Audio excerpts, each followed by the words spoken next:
देखिए बच्चों, ये क्वेश्चन दिया हुआ है हमको। ठीक है, कह रहा है कि सर्किट में आपको नेट रेजिस्टेंस ए और बी के बीच में फाइंड करना है। तो अब हमें इसको देख के समझ में आ रहा है कि अगर हम ध्यान से देखें तो आर और थ्री आर का रेशियो 1/3 आएगा, और टू आर और सिक्स आर का रेशियो कितना आएगा, 1/3 आएगा। इसका मतलब इन दो आर्म्स का रेशियो, इन दोनों आर्म्स के रेशियो कैसा है, आपस में इक्वल आ रहा है। अगर ऐसा हो रहा है तो यानी ब्रिज कैसा है, बैलेंस है। इसका मतलब इस 9R वाले रेजिस्टेंस का कोई यूज नहीं है।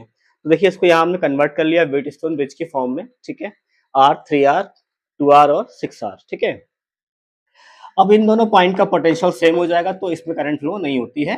तो आर और थ्री आर हो जाएंगे आपके सीरीज में, और टू आर और सिक्स आर हो जाएंगे आपके सीरीज में। तो इनका रजिस्टर निकाल दिया हमने नेट सीरीज में, और इसका निकाल दिया नेट सीरीज में। ठीक है, ये हमारा कंडीशन थी व्हीटस्टोन ब्रिज के बैलेंस होने की। अब ये जो ऊपर का रजिस्टर आया 4R, ये जो है हमारा 8R, ये आपस में जुड़े हुए हैं पैरेलल में। तो पैरेलल में रजिस्टर निकालने का फॉर्मूला आपका ये होता है। ठीक है, R1 R2 upon R1 plus R2। इसको आप सॉल्व करेंगे तो ये आ जाएगा आपका 8R/3। तो इस तरीके से आप पहले ये चेक कर लेंगे, जहां पर भी देखिए 5 रेजिस्टेंस लगे हैं किसी सर्किट में, तो उसके व्हीटस्टोन ब्रिज होने की पॉसिबिलिटी काफी होती है।